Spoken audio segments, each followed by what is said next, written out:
Yeah, we've got another 2 days of dusty, windy weather to get through, but we'll really be rewarded once we get to the weekend. Guys, I had the opportunity to visit Davis-Monthan Air Force Base this week for a look behind the scenes at what scientists are doing to predict the weather. It's more than just knowing when the storms are rolling in. It's actually information that can save troops' lives. When we think of keeping the troops safe, images of fences and bases in lands far away come to mind. Here at Davis-Monthan, though, there's another, more scientific way to protect those who serve. If you kind of take the Continental Divide west to the coast, to a certain degree up into Canada and down into Mexico, but we have 86 military locations that we forecast for. 220 Air Force personnel working 24 hours a day forecasting weather for missions near and far. Here, accuracy is key because lives depend on it. There's about a 20% chance.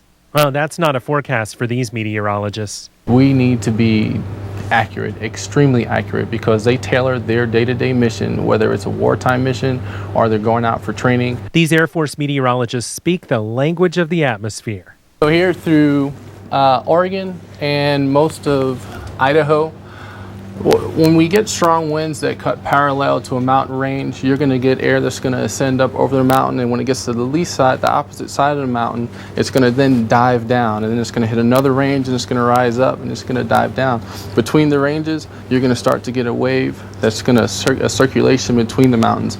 If the aircraft is going through there, it's going to hit the circulation that's pushing it up. It's going to rise up, and then it's going to get to the other side, and it's going to have air that's want to then push it down. And that's very dangerous because usually it's the air that's pushing it down is closer to the mountains. So even though you might think that meteorologists are just on TV, know that in our military-based community, they are all around. Some even walking around town in their Air Force duds.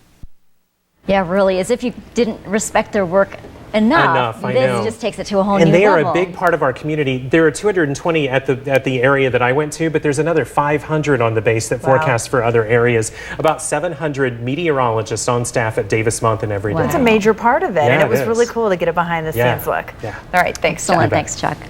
Well, Damien Alameda